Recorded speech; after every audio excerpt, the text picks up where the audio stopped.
성경에는요, 예수님을 만난 사람들의 이야기가 참 많이 소개가 되고 있습니다.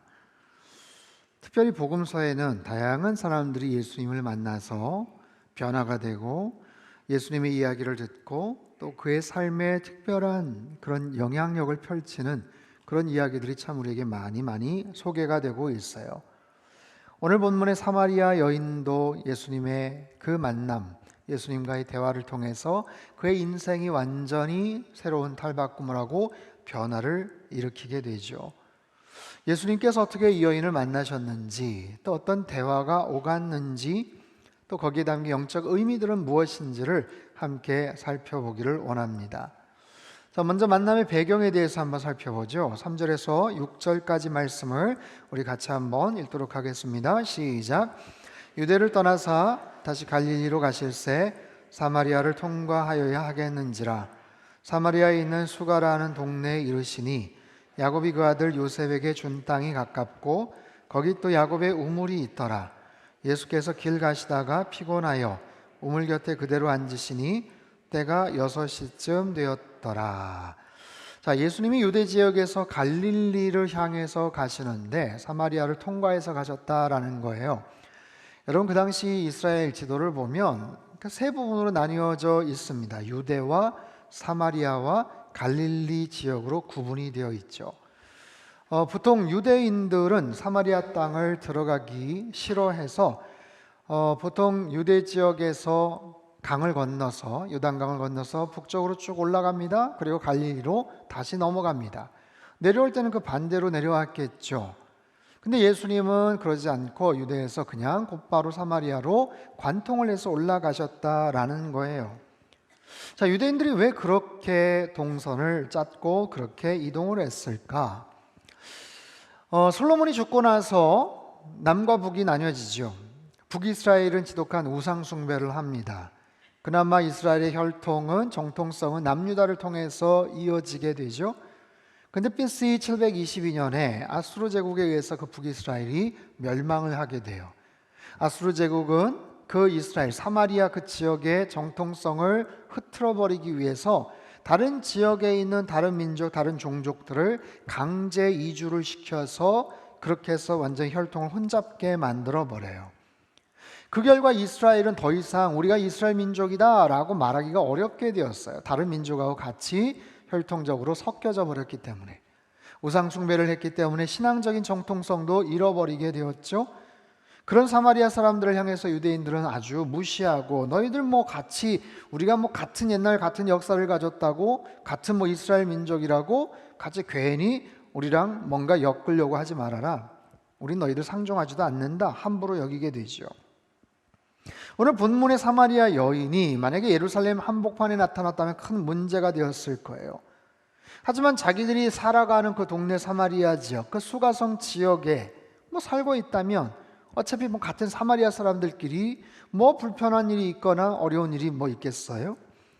그런데 이 여인에게는 개인적인 문제가 있었습니다. 사마리아 사람들끼리조차도 그 공동체 안에서도 사람들에게 나타나기가 좀 꺼려지는 어려운 그런 문제가 있었죠. 그것이 뭡니까? 이 여인에게는 남편이 5명이나 있었던 아주 복잡한 과거가 있었어요. 지금 6번째 남자와 살고 있는, 그래서 그 지역에 있는 많은 사람들에게 입방아에 오르락내리락 하는 정상적이지 않는 그런 여인으로 소문이 나 있었죠.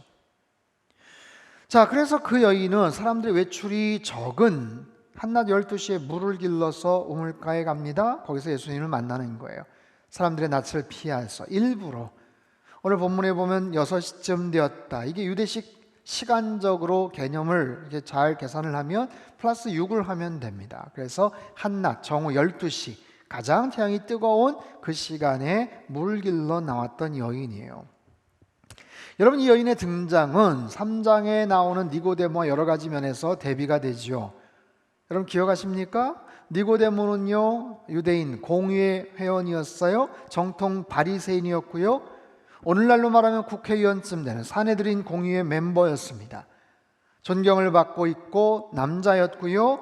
그는 한밤중에 사람들의 시선을 피해서 예수님을 찾아왔던 그런 사람이었죠.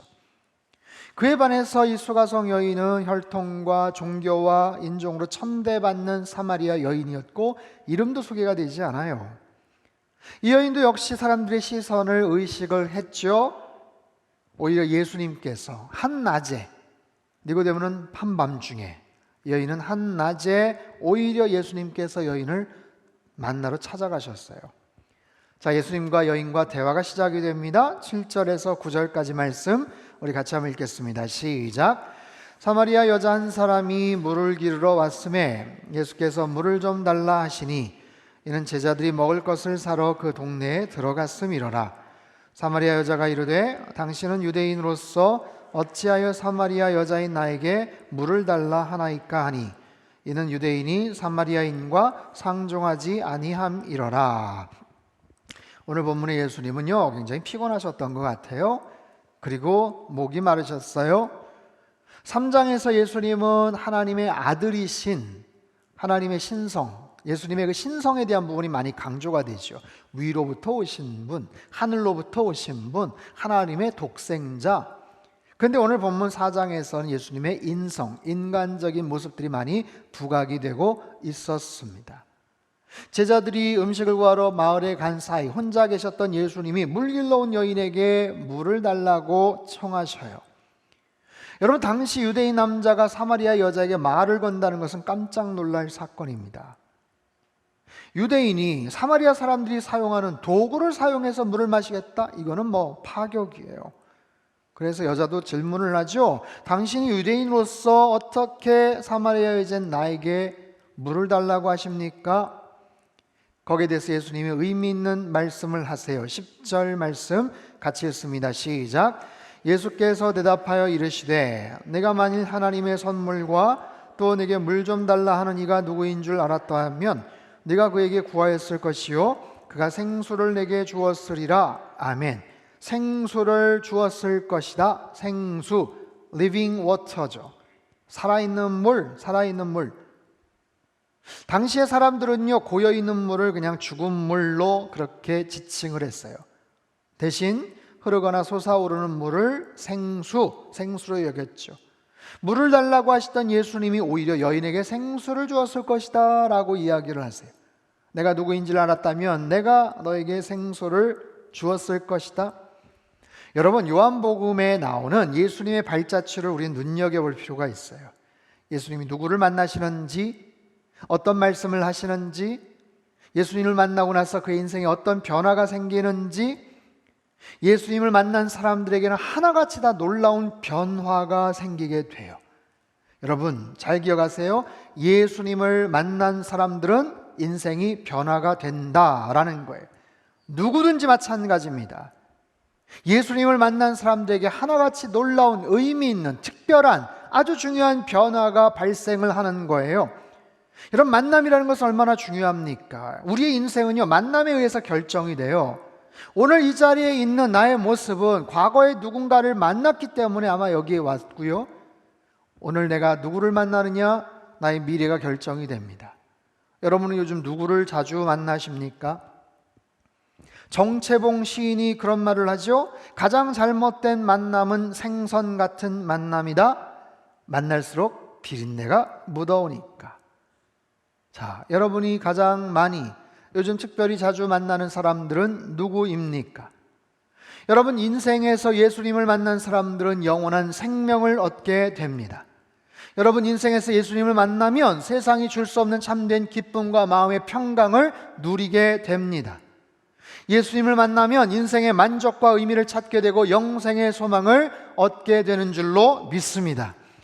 여러분, 날마다 이 예수님과의 아름다운 만남을 날마다 누리며 살아가시기를 주님의 이름으로 축복합니다.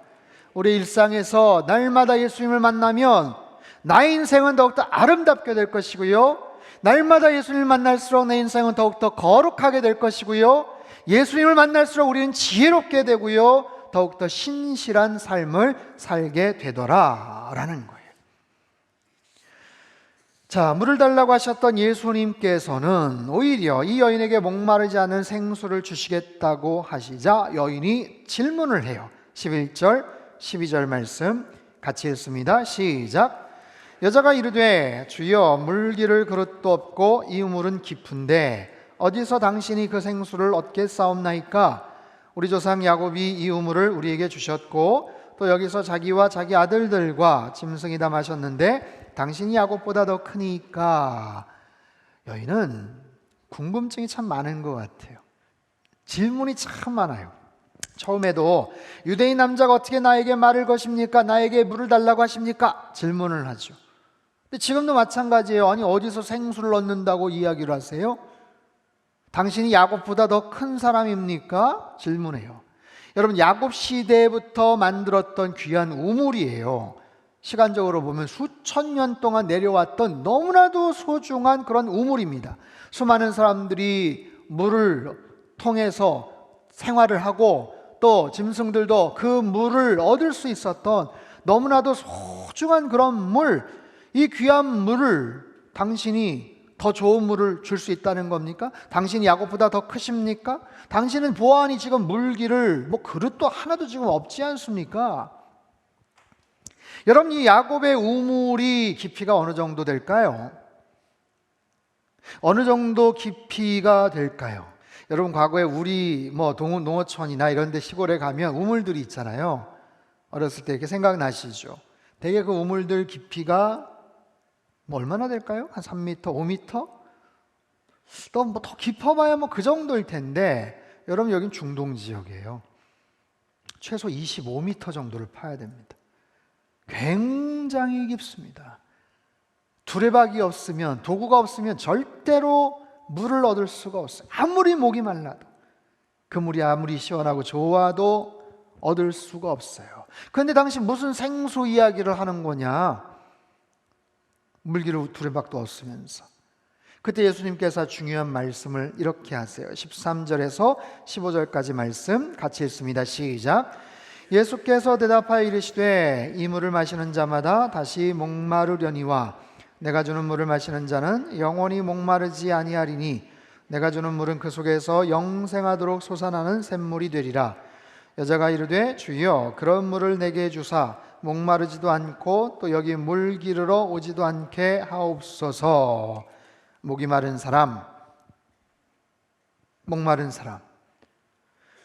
여러분, 사람은 누구나 갈증을 느끼며 살죠. 물이 없으면 살 수가 없어요. 물은요, 우리 몸의 70% 정도를 차지합니다. 특별히 우리 몸의 주요 장기인 뇌나 신장이나 근육이나 간 등은 수분 함유량이 80%에 가깝다고 합니다. 여러분, 하루에 우리 인간에게 필요한 물은 어느 정도 되죠? 60kg 이상 성인의 경우 하루에 약 2리터의 물이 필요합니다. 몸에서 수분이 한 1% 부족하면 우리는 갈증을 느껴요. 2% 부족하면 어지러움과 메스꺼움을 느끼게 된다고 합니다. 더 커서 10%, 12% 정도가 부족하면 근육 경련과 심지어는 실신까지 벌어지게 된대요.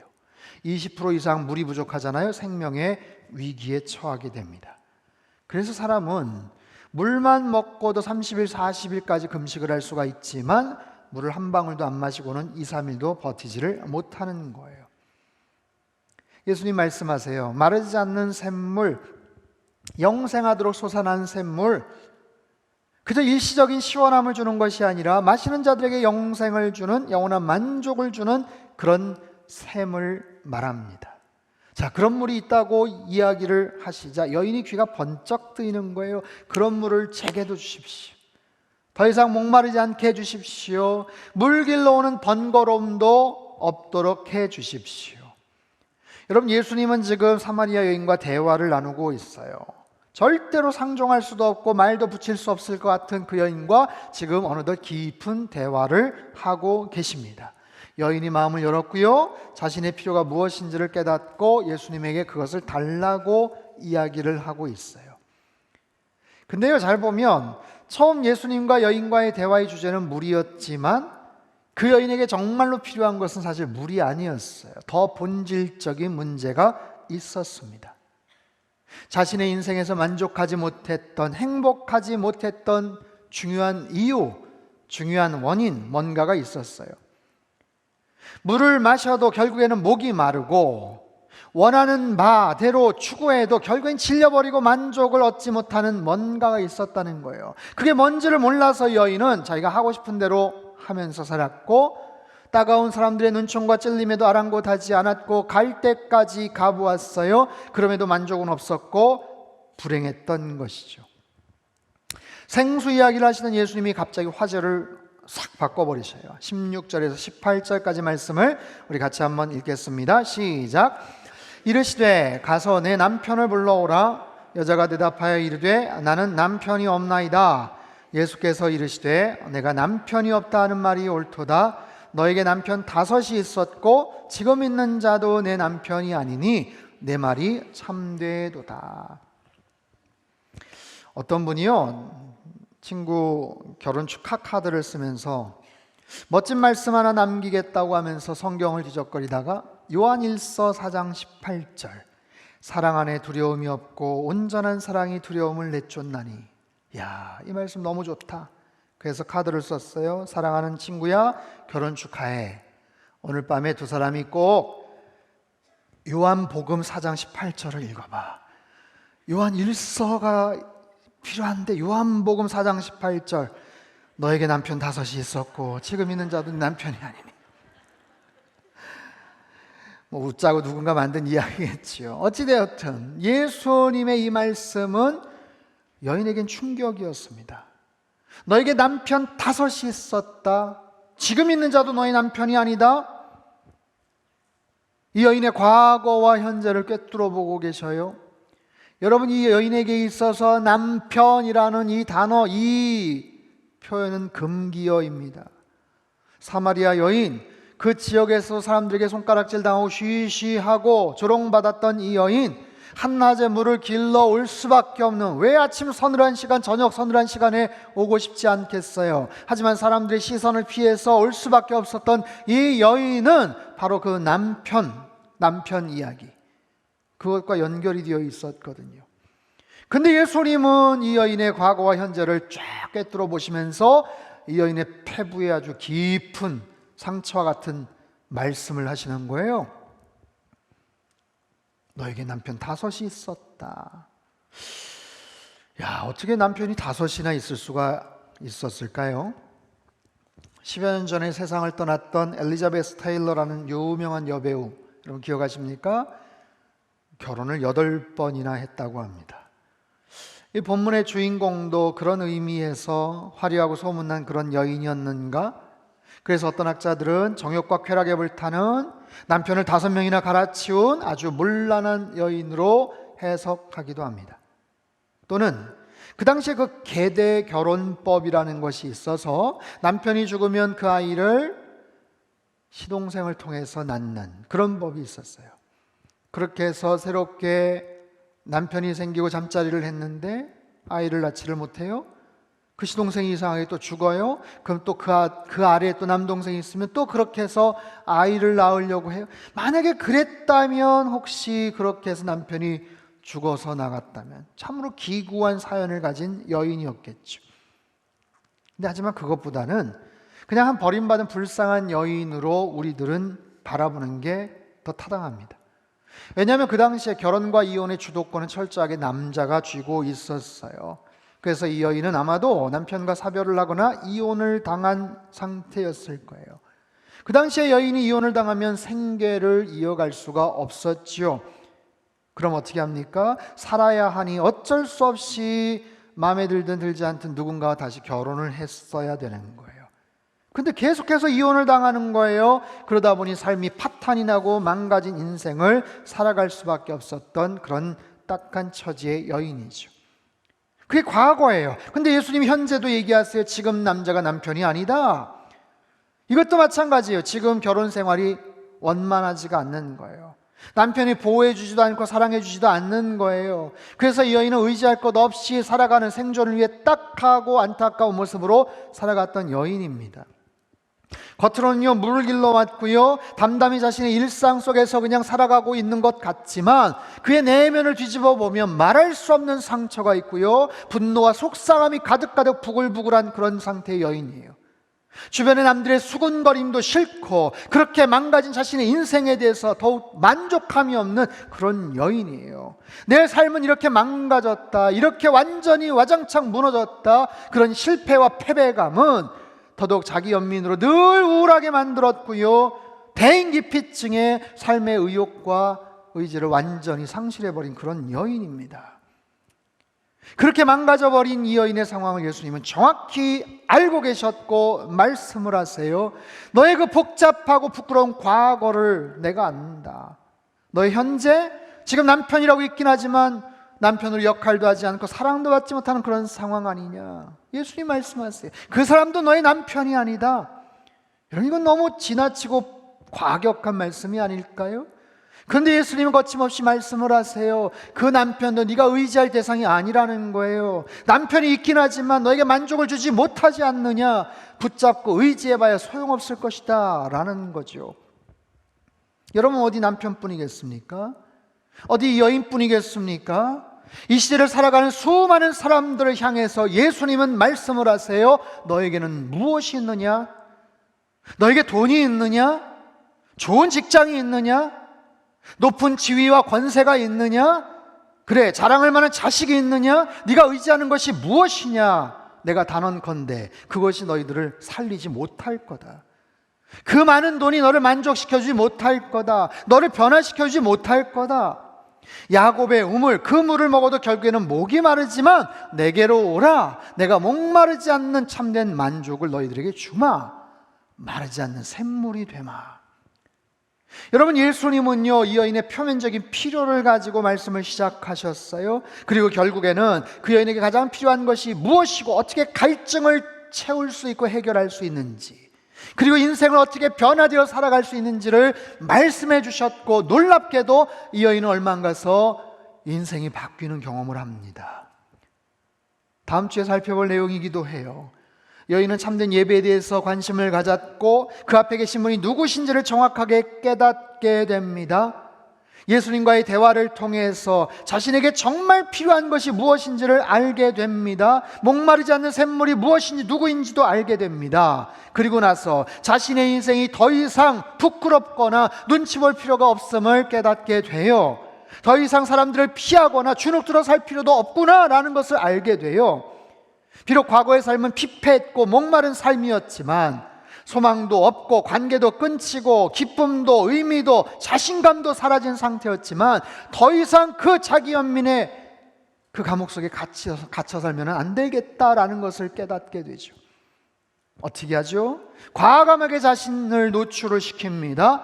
자신이 소중하게 생각했던 그 물동이도 버려두고 오히려 사람들을 찾아 나섭니다. 사람들에게 갑니다. 다가갑니다. 자신의 인생에서 만난 메시아 그리스도 예수님, 7번째 남자였던 이 예수님을 사람들에게 가서 전하게 돼요. 28절에서 30절 그리고 39절 같이 한번 읽겠습니다. 시작. 여자가 물동이를 버려두고 동네로 들어가서 사람들에게 이르되 내가 행한 모든 일을 내게 말한 사람을 와서 보라.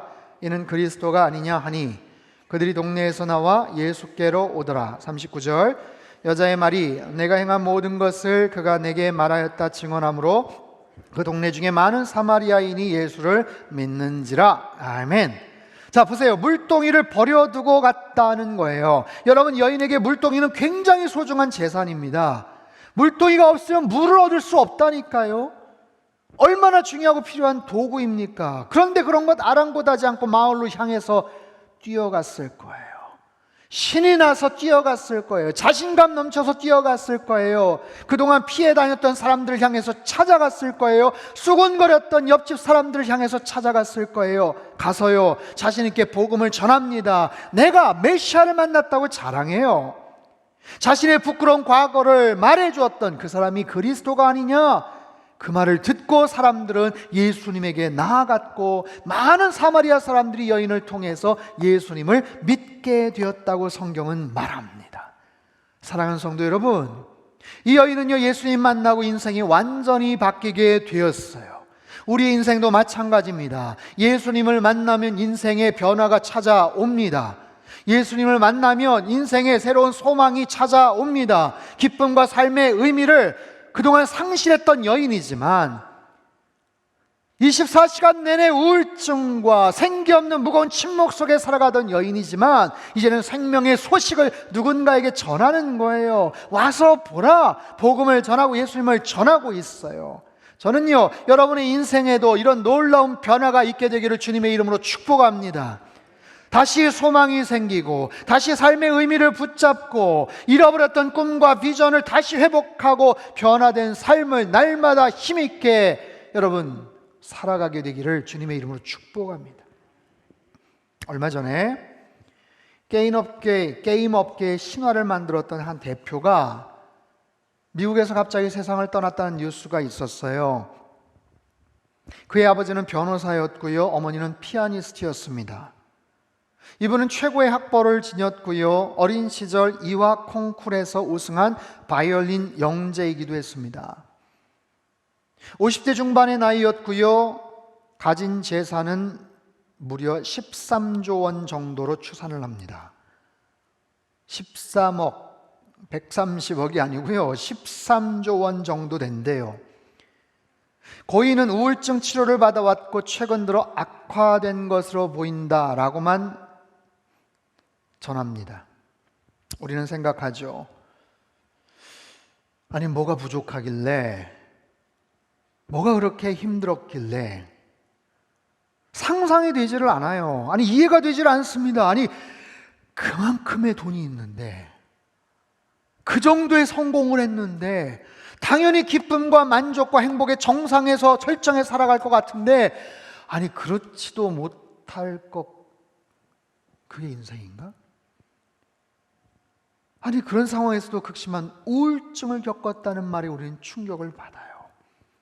아니, 뭐가 부족해서? 아니요, 뭐가 부족해서가 아니고요, 갖고 있는 모든 것이 참된 만족을 주지 못했기 때문에 그래요. 오늘 본문에서 주님께서 말씀하십니다. 지금 남편도 네 남편이 아니다. 지금 너의 자리가 그 자리가 아니다. 지금 그 돈과 재산이 네 것이 아니다.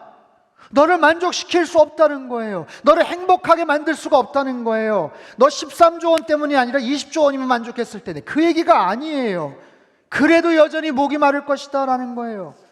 그래도 여전히 너는 만족하지 못할 거다. 너에게는 생수가 필요하다. 마르지 않는 샘물이 필요하다. 내게로 오라. 내게로 오라. 내가 그것을 주리라. 나에게 안겨라. 나를 의지하라. 그리고 나를 경배하고 예배하라. 다른 것을 의지하거나 경배하지 말고 나를 예배하라. 거기서 참된 만족과 기쁨을 얻게 될 것이다. 사랑하는 성도 여러분, 살다 보면 참 힘들고 참 벅차구나 싶을 때가 있어요. 여러 가지 스트레스로 지쳐 있기도 합니다. 뭐가 이렇게 힘든가? 뭐가 이렇게 참 피곤한가? 왜 이렇게 신경 쓰게 하는 사람 많은가? 이렇게 속상한 일은 끊이질 않는가? 계속해서 우리를 어딘가로 쭉 가라앉게 만드는 그런 힘든 상황들이 있어요. 우리의 물이 필요합니다. 갈증을 해결해 줄 수 있는 누군가가 필요해요. 여러분, 삶의 의미를 깨달아야 됩니다. 영적인 에너지가 필요해요. 세상적인 힘이 아니라 영적인 에너지. 병원에 가서 치료를 받고 학교에 가서 공부를 하고 일터에 가서 우리가 열심히 돈을 버는 것처럼 교회에 와서 예배를 드리면서 이런 영적인 문제를 해결함 받아야 돼요. 우리도 여인처럼 예수님을 만나서 이 본질적인 문제 해결을 받아야 되는 거예요. 여러분, 우리 인생이 마치 부유물처럼 목적 없이 그냥 쭉 떠내려갈 때가 있어요. 내 인생은 어디로 가는 건가? 나에게 참된 만족을 주는 것은 뭔가? 아니, 나는 도대체 뭐 때문에 그렇게 열심히 달려가고 애를 쓰고 있는가? 속도보다 중요한 것은 방향이라고 하는데, 내 삶의 방향과 목적지를 다시 한번 점검해 보는 거예요. 그래야 다시 가슴이 뛰고, 그래야 다시 눈빛이 빛나고, 그래야 다시 웃음을 회복할 수가 있기 때문에 그렇습니다. 우리도 이 여인처럼 평상시에는 그 땡볕에 물동이를 들고 땡볕에 물 길러가는 수고하고 무거운 지친 심령들이지만, 이 말씀을 통해서 예수님을 만나고 정신 똑바로 차리고 드리는 이 예배를 통해서 예수님을 경험하고 주님의 그 음성을 듣는다면 우리의 삶은 분명히 변화될 수가 있다라는 사실이에요. 묻겠습니다. 지금 예배 드리시는 여러분들 중에서 가장 목마르신 분은 누구십니까? 여러분 가운데 가장 지금 목이 말라서 오늘 본문의 이야기처럼 마르지 않는 샘물이 필요한 분은 누구셔요? 우리 가정에 채워야 될 그 결핍들, 내 인생 속에서 해결해야 될 그 문제들, 그 처절한 갈증을 느끼시는 분은 여러분 가운데 누구십니까? 이 마르지 않는 샘물이 필요한 분은 누구셔요? 여러분, 예수님을 꼭 만나시기를 바랍니다. 예수님 앞에 더 적극적으로, 더 구체적으로 나아가시기를 바라요. 수가성의 여인, 여러분, 수가, 쉐카르라는 이 단어는 마지막이라는 뜻을 갖고 있어요. 어쩌면 이 여인은 억척스러운 자신의 삶의 마지막 챕터를 넘기고 있었을지도 몰라요. 이것저것 다 해봤고 여러 남자 만나면서 그 결핍을 채우기 위해서 노력했지만 다 헛수고야. 이제는 지쳤어. 갈증은 채워지지 않아. 만족이 없어. 쉼도 없어. 이제는 나 그냥 끝내버렸으면 좋겠어. 하지만 그 상황에서 예수님을 극적으로 만나고 변화가 됩니다. 혹시 여러분 가운데 이제 마지막이라고 생각하시는 분이 혹시 계십니까? 여러분, 절대로 포기하지 마세요. 다시 시작하시면 돼요. 아무것도 두려워하지 마시고요, 오직 하나님만 의지하시기를 바랍니다. 그 무엇도 부끄러워하지 마시고 주님 품에 안기시면 주님께서 다 우리를 품에 안아주시고 용서해 주실 거예요. 마르지 않는 샘물 되시는 예수님 안에서 여러분 참된 기쁨과 만족을 누리시고 변화된 삶을 살아가시기를 주님의 이름으로 축원합니다. 이번 한 주간 주님과 더 깊은 교제를 통해서 여러분 마음속에 있는 그 영적인 갈급함을 체험받으시고 주님 안에서 축복된 아름다운 시간들 보내시기를 주님의 이름으로 축원합니다. 하나님 아버지, 참 많은 갈증과 답답함을 느끼면서 살아가는 우리들을 불쌍히 여겨 주시옵소서. 우리들에게 생수를 허락하여 주시옵소서. 우리들에게 참된 만족과 삶의 의미를 가르쳐 주시옵소서. 내가 가지고 있는 모든 것이 나를 만족해 할 수 없음을 분명히 깨닫게 하여 주시고 주님 안에서 참된 인생의 만족과 생수와 같은 영혼의 시원케 됨을 얻는 우리의 삶이 되게 하여 주시옵소서. 더 많이 돈이 있어야 되는 것이 아니고 더 높은 자리에 올라가서 되는 것이 아님을 다시 한번 깨닫게 하시고 오직 주님 안에서 온전한 평강과 기쁨과 삶의 만족과 해갈함을 누리며 살아가는 하나님의 거룩한 백성들 다 되게 인도하여 주옵소서. 존귀하신 예수님의 이름으로 기도합나이다. 아멘.